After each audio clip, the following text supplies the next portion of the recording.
Hello, I'm Mia. I'm 29 years old and I just got divorced from my husband, Fred, a couple of months ago.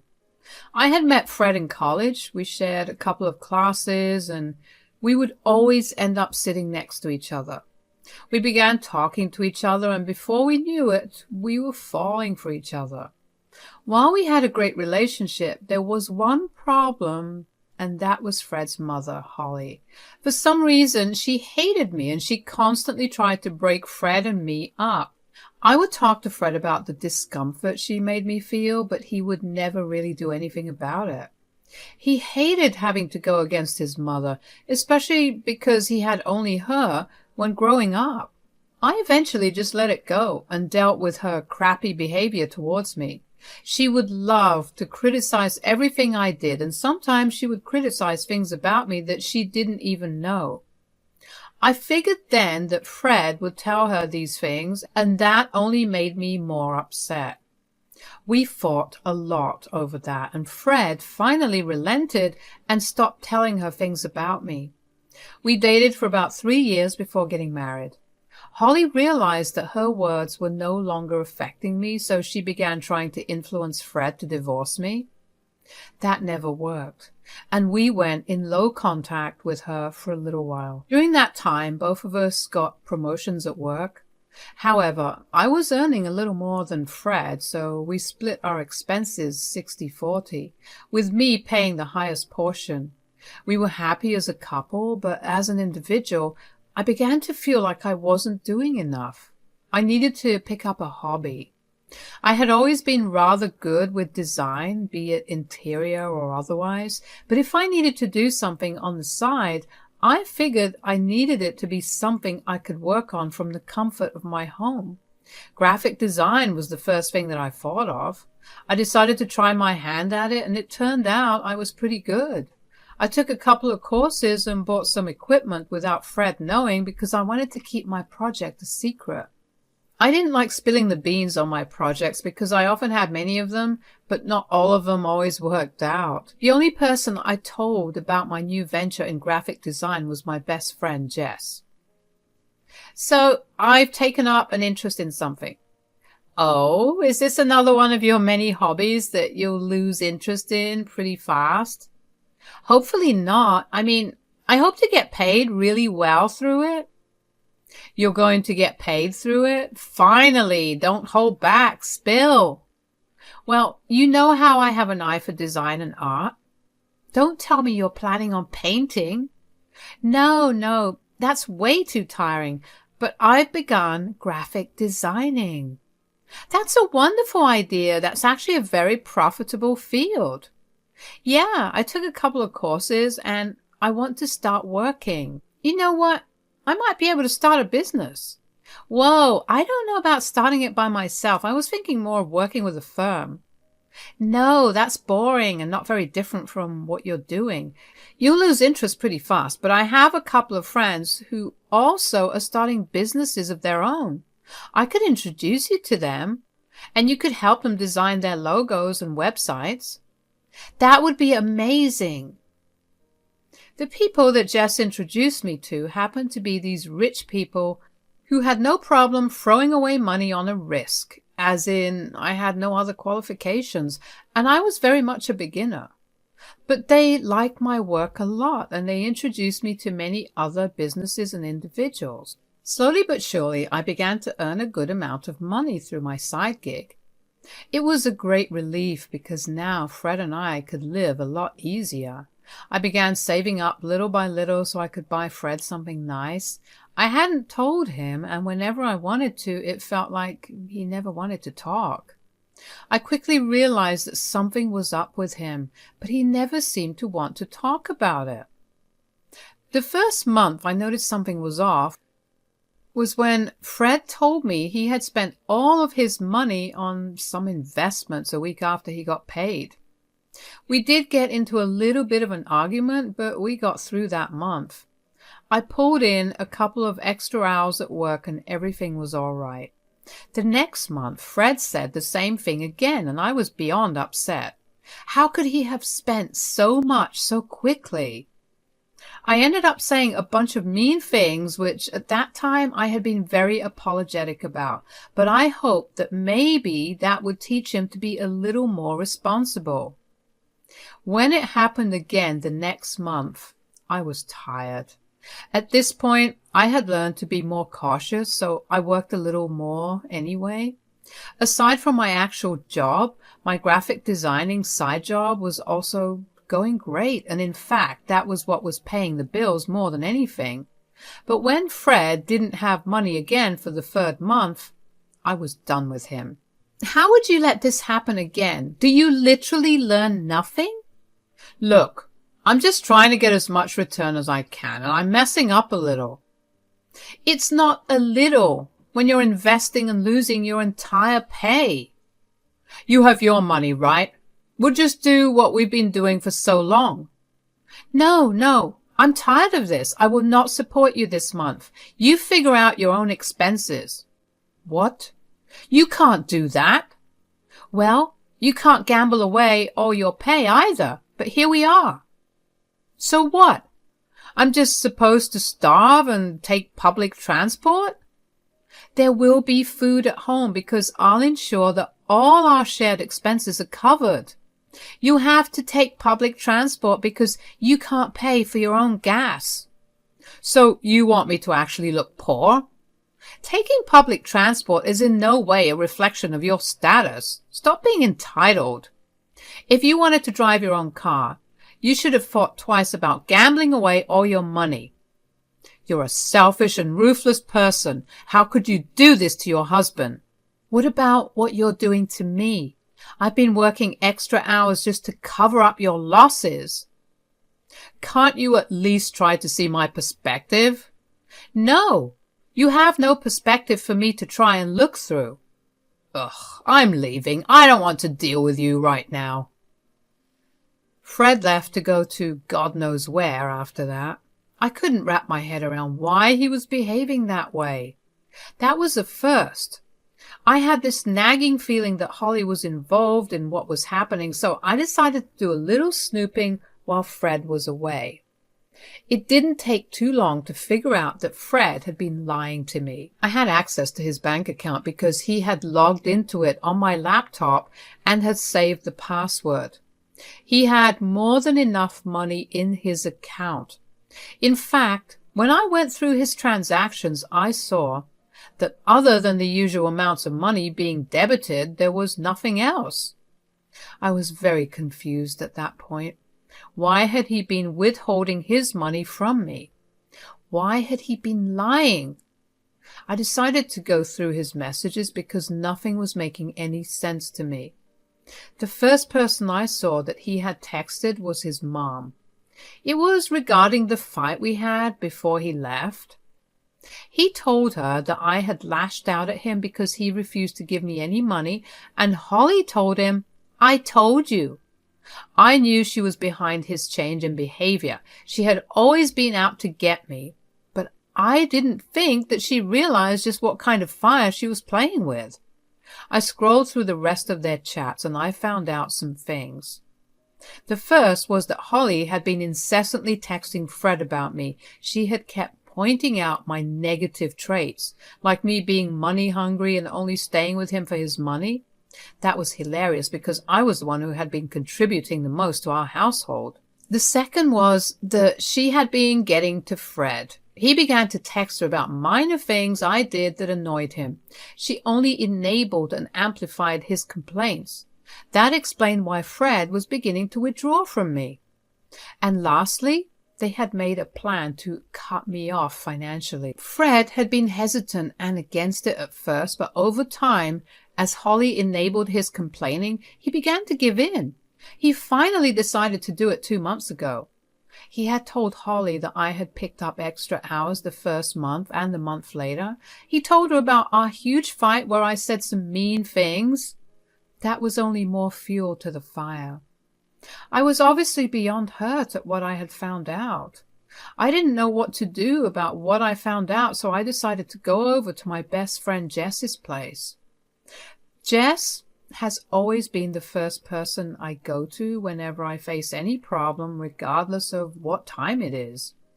Since I showed up at her place at around 11:30 p.m. unannounced, that obviously raised some alarms for her.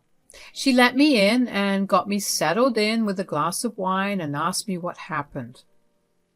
So, what's going on? I just found out some disturbing things and I don't know what to do now. All right, who is this about? Holly and Fred. Uh-oh. What did they do? So, you know how Fred has been gambling away his money on some bogus investments for the last 2 months? Yeah. Which was weird as hell. Did he do it again this month? Yeah, except not really. Huh? What do you mean? Turns out he had his money all this time, but has been refusing to give me any money. Hold on, why? That seems so pointless. You've been running the bigger portions of the household expenses, right? Exactly. That's why what he's been doing has been so confusing. Wait, is his mother involved in this? Of course she is. She's been texting him for a while about all my flaws for a while now, and even managed to convince him to stop supporting me. And she doesn't know about how much you're making? Nope. What about Fred? He should have at least been smart enough to figure out just how you've been contributing so much. Does he really think that your day job is paying all the bills? Apparently. I don't know how to go about dealing with this. It's obvious, isn't it? You cut off all his support, and when he's desolate, you divorce and leave him. Isn't that a little cruel? Mia, he didn't care about that. Why do you care? You know what? You're tired. Maybe you should sleep on it and we can discuss things tomorrow. Jess was right. I was beyond exhausted. The emotions of the day drained me in every sense, and I wanted nothing more than to fall asleep. Thankfully, the next day was a weekend. Jess and I put on one of the many movies we had watched many times and fell asleep to it. The next morning, we decided to take a day off from all our troubles and just stayed in bed and watched a couple of movies and shows. We cooked and ate great food and spent a lot of our time just enjoying each other's company. I won't lie.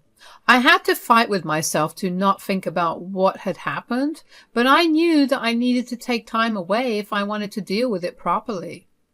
However, that night I got a call from Holly. I didn't know if I wanted to pick it up, but when Jess looked over my shoulder and saw who was calling me, she urged me to pick it up. With my heart pounding, I picked up the call. Hello, Holly? You scum! Wow, what did I do? You only want my son's money, don't you? Excuse me?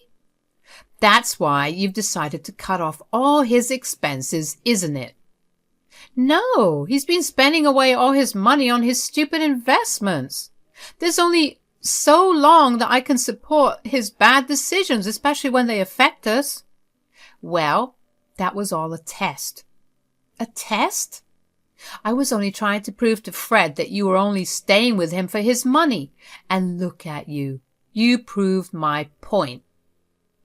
Don't you think you overstepped a little too much into our relationship? Who are you to tell me what's right and wrong when you're a gold digger? Okay, you know what? I don't want my marriage to fail, so what do you propose I do to make things better? I want you and Fred to split everything 50-50. Everything? Are you sure? Yes. Let me see how long you'll last. I will draw up a contract for the both of you, and once you've signed it, you have to stick to it. Well, all right. If Fred agrees to it, we'll do it. I would also like a copy of that contract. Of course. We'll see you on Tuesday. I couldn't believe that this was what my marriage had come to. But at the same time, I was full of anger. How dare she call me a gold digger? And how dare Fred be okay with that? I had done nothing but support everything he did, even if it meant losses for us. Hell, even when he lied to me, I covered for us. When I told Jess about what had happened on the call, she began to smile. She helped me realize just how perfect what Holly had done was. If we split everything evenly, that would mean that our mortgage and other big expenses would have to be split. I knew for a fact that if Fred had to pay for his share of everything, he would have virtually nothing to fall back on. He didn't know about my side hustle because it had started off as a secret. I wanted it to get going properly before I told Fred about it. I also wanted to make enough money to buy Fred something expensive and then surprise him with my new source of income. At that moment, I was just really glad that I actually had something solid to fall back on. Tuesday came by pretty quickly. Jess accompanied me after we were both done with work, so she could also see what was happening. When we got back home, Holly and Fred were already there. Fred was on his phone while Holly was sitting next to the lawyer and looking at his laptop, making amends to what I assumed was the contract. Holly looked at me with disinterest while Fred looked anxious when he saw me.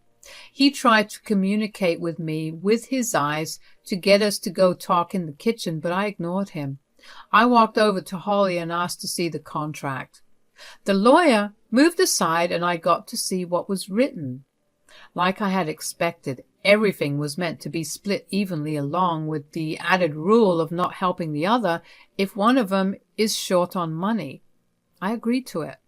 We got the contract printed out and I signed it. It didn't take long for Fred to start having problems. Initially, Fred and I didn't talk much to each other because I didn't see why I needed to talk to someone who was so willing to see me suffer. But when you live with someone, talking becomes inevitable. Fred also really tried to get me to talk to him. I didn't really bother to answer him at first, but then I got tired of him constantly trying, so I engaged him in conversation. "Will you please just talk to me? We can't keep going this way." "What do you want me to say to you, Fred?" "I don't know, but I miss us." "Oh, really? Is that why you agreed to sign a contract fully separating our finances?"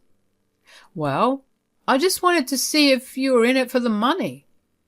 "You know how many problems your mother has caused between us, and you still choose to believe her. Is this really the best solution for you?" "Hey, don't call my mother problematic." "Also, what money do you have that I'll need so much?" "Look, I don't want you to lash out at me, okay? I'm trying to make amends here." "There will be no amends until that contract is gone." "It's only been 2 weeks since we signed it. I have seen no proof that you aren't here for the money." "You are some piece of work, aren't you?" "Look, if you're struggling financially, let me know. I'll help you." "Wouldn't that be against your point? Besides, I don't want to be held responsible for violating the contract." "Why are you being so difficult?" "You made things difficult." "Can we just be civil with each other?" "Sure." I could see Fred struggling to maintain the views that Holly influenced and the ones he had originally held. The Fred I had married would never have done something so drastic that had even the slightest bit of a chance to harm me. But here he was, obeying every word of his mother's, and he would live to regret it. That month, I had dutifully already paid off all our big loans, so when the next month rolled around, Fred was stuck. I had paid off my share of the loans, and I was living well. Having to pay only half of it freed up my budget by a lot, and that meant that I was able to finally splurge on myself. Jess and I went out a lot. We went to all these fancy restaurants and drank fancy wines. We went to museums and quaint cafes. Obviously, all of this was getting posted on social media. I invited Fred to join on many occasions, but he always said he couldn't come along because, surprise, surprise, he had no money to. To add to that, my graphic designing side gig was going so well that I had cut down the hours of my day job to focus more on that instead. I was even contemplating quitting it. Obviously, Fred was struggling a lot. I went as far as to divide even our groceries, so whenever I looked at his side of the pantry fridge, it would almost always be almost empty. A part of me did feel bad for him, but I kept reminding myself that he had brought this on himself. Eventually, Holly came over to our place. I had been out with Jess, so I was pretty surprised to see her there. "Oh, hey, Holly, what brings you here?" "Don't you try and play innocent right now." "Huh?" "I know what you've been doing, and I'm going to call the police on you." "Excuse me? What are you talking about?" "You've been stealing from Fred." "Huh? Why would I do something like that?" "Because you're trying to get revenge on him. You don't like that he made you sign that contract. My poor son has been struggling all month while you steal his money and go out to all those fancy places."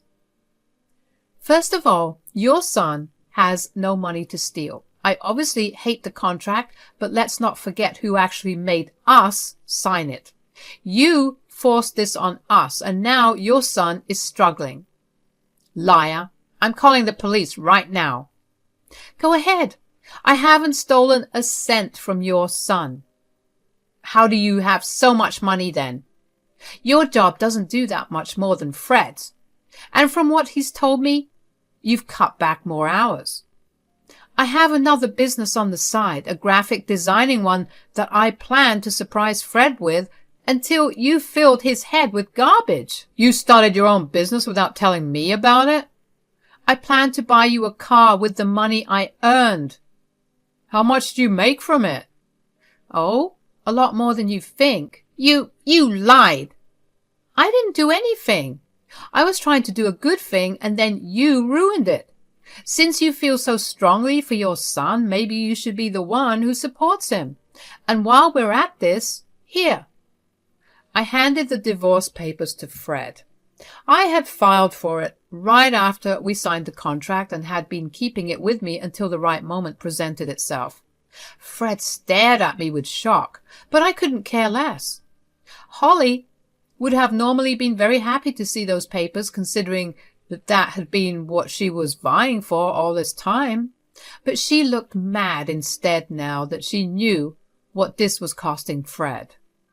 I told them that I would be moving out in 3 weeks and that I would continue to split the remaining amount for the loans, but that was it. Fred tried to plead with me, but I simply told him that this was what he brought on himself. It's been a couple of months since all of this has happened, and I can happily tell you that I'm out of that toxic relationship. Holly didn't let Fred divorce me without contesting it, but there was nothing for Fred to win, considering we had signed a contract that explicitly separated all of our assets. He only ended up losing more money. Since he couldn't keep up with all the mortgage expenses on the house, we sold it, and he moved back in with his mother. My life has only taken a positive turn. My business has been booming, and I have gotten to work with a lot of big brands. It has been a blissful and amazing time for me. I'm just grateful that I had something to fall back on, because otherwise I would have ended up like Fred. I do hope that he takes this as a lesson for next time. Then again, that's not something for me to worry about.